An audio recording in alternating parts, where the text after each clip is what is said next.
Muy buenas, ¿cómo les va? Aquí estamos nuevamente con el informe semanal y el análisis a la carta que vamos a estar viendo las acciones, los activos más votados por la comunidad, analizando a pedido como siempre para cortar un poco con la cuarentena, con este domingo frío y nublado, al menos por estos lados, nueva semanita con un montón de noticias relativos al coronavirus ya declarado pandemia por la Organización Mundial de la Salud, lo que ha llevado a, por ejemplo, hace un momento la Reserva Federal en conjunto con los bancos centrales de los países más importantes en una acción coordinada reduce los tipos de interés al rango de 0 a 0,25% y anuncia un programa de recompra de bonos de hasta 700.000 millones de dólares. Vamos a ver cómo impacta esto en la apertura de los mercados. Para el resto de las noticias y el análisis, como siempre, te invito a descargarte el informe completo desde la página. Vamos a comenzar analizando el índice Merval. Decíamos en el informe anterior, la semana que había pasado nos había dejado esta vela de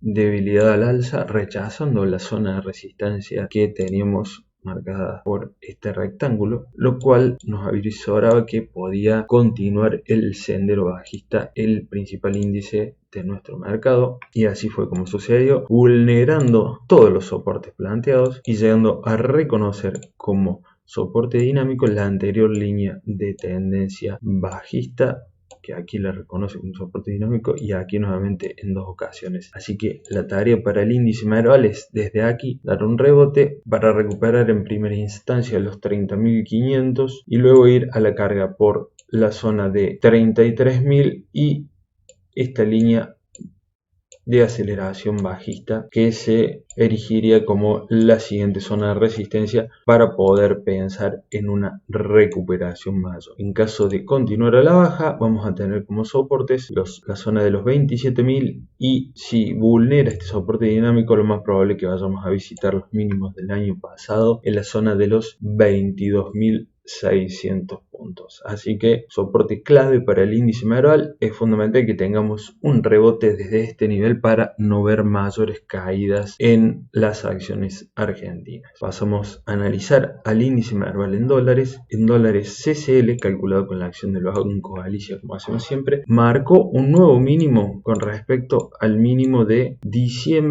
noviembre-diciembre de 2012, que fue el mínimo que posteriormente dio lugar a toda esta suba en el mercado argentino. Marcó un nuevo mínimo, pero termina cerrando la semana por encima de ese nivel. Así que es fundamental que desde este nivel tengamos un rebote al menos para recuperar el anterior mínimo del año pasado en la zona de los 360, 370 dólares y luego los 400 dólares. Abajo el límite lo establecemos en 315 dólares para no tener mayores caídas en el índice Merval medio en dólares. Y ahora vamos a detenernos un segundo para ver este gráfico del SP500 al 4 de marzo y para conversar un poco sobre y responder a la trivia que estuvimos planteando en el grupo de WhatsApp de la comunidad. La trivia de domingo que decía qué movimiento técnico es el que estaba realizando el activo en ese momento, qué implicancias, qué consecuencias tenía ese movimiento técnico y a qué activo correspondía. Y una cuarta pregunta que agregamos a posteriori, que era qué decisión operativa hubiesen tomado en ese momento en función al movimiento técnico que estaba realizando el activo. Para los que respondieron que era el SP500, muy bien, felicitaciones. El movimiento que estaba realizando el activo en ese momento era el pullback, que es el movimiento que realiza el activo en un proceso de recuperación luego de vulnerar un soporte estático o dinámico, en este caso que correspondería a esta línea de tendencia alcista. Es el movimiento que en el proceso de recuperación realiza el activo tras perder un soporte estático dinámico, en este caso como esta línea de tendencia alcista que estamos viendo que vulneró la baja y que en el movimiento de recuperación intenta nuevamente volver por encima del soporte perdido, pero lo reconoce como resistencia, y las implicancias que tiene es implicancias obviamente de continuidad bajista del movimiento que se venía dando y que fue lo que sucedió luego de ese reconocimiento nuevamente como resistencia de soporte perdido. Fíjense que el manejo de este concepto de pullback, de identificar una línea de tendencia alcista que es vulnerada a la baja, que realiza un movimiento de pullback confirmando el quiebre. Fíjense que si en este momento hubiésemos analizado y detectado que aquí se estaba formando un pullback, tomamos la decisión, si sabemos que las consecuencias que tiene es de continuidad bajista, hubiésemos tomado la decisión operativa de cubrir parte o la totalidad de nuestra cartera, hubiésemos podido salvarnos o aplacar al menos en parte la caída de casi el 20% que sufrió el S&P 500 posteriormente. Bueno, para que vayamos incorporando este tipo de conceptos, en este caso hoy estamos viendo el concepto de pullback, qué consecuencias tiene para los activos y qué decisiones operativas tenemos que realizar luego de detectar ese movimiento en el análisis.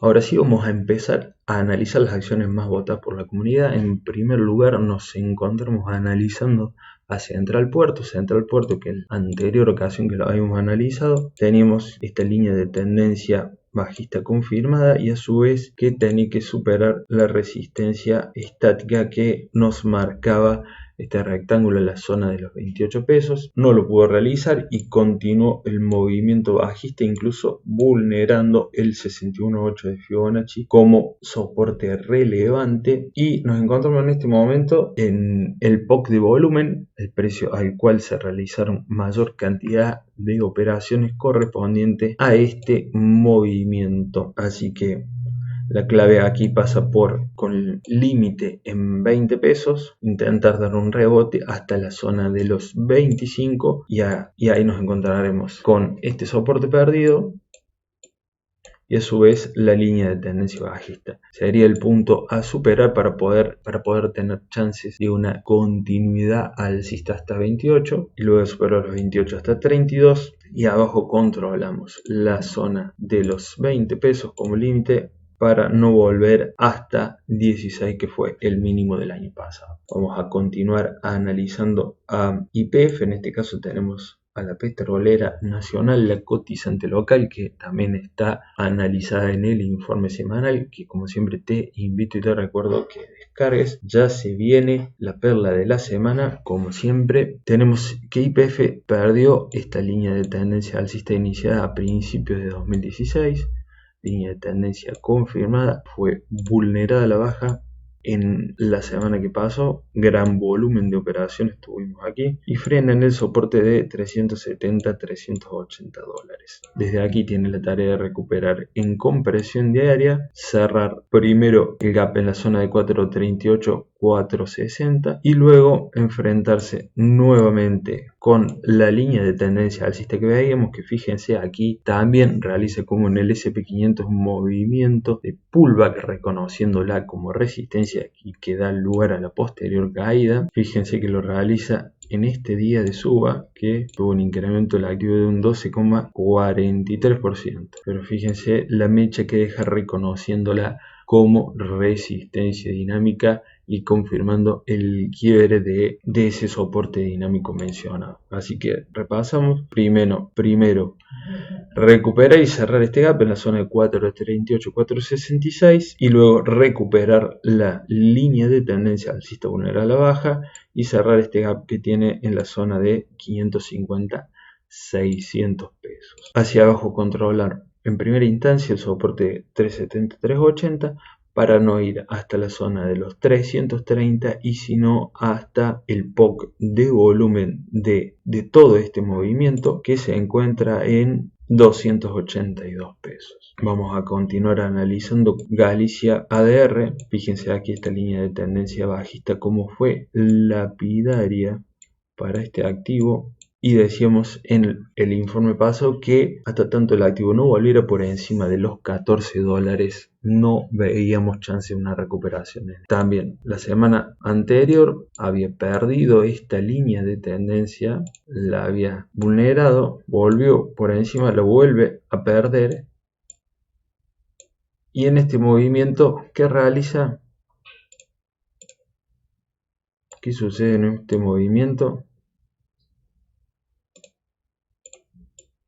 También un pullback, reconociéndola como resistencia dinámica y confirmando el quiebre de la línea de tendencia de corto plazo. ¿Qué consecuencias tuvo para el activo? Se destrozó. Para que vean la importancia de aprender este concepto que estamos hablando, que es del análisis técnico, chartismo, de los conceptos básicos, pero tan básico como fundamental para el operatorio. Y a su vez vulneró y reconoce como resistencia el soporte dado por el mínimo del año pasado. Así que la clave aquí pasa por recuperar en primera instancia los 9,60 para poder ir a cerrar este gap aquí en la zona de 11.50, 12 dólares, porque de lo contrario tenemos como siguiente soporte a la vista los 7,30 que correspondió a este máximo alcanzado como resistencia en diciembre de 2012, en agosto de 2013 y que fue reconocido como soporte en febrero de 2014 y del cual se inicia todo el gran movimiento alcista posterior. Caer hasta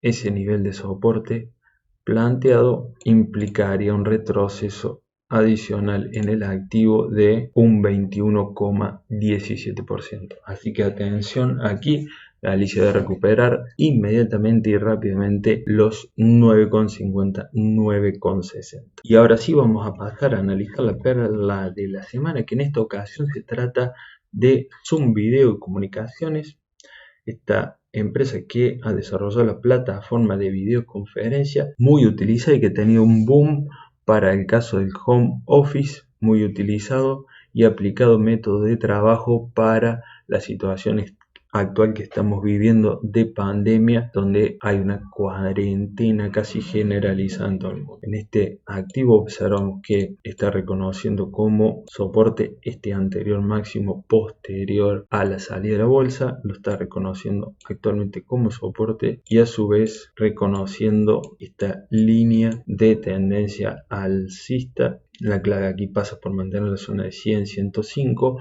para poder ir a buscar nuevamente los anteriores máximos en 130. Esto ha sido todo por esta semana. Te invito como siempre a que te descargues el informe completo, a que te suscribas a nuestro canal y espero que tengas una excelente semana. Te mando un saludo y buenas inversiones.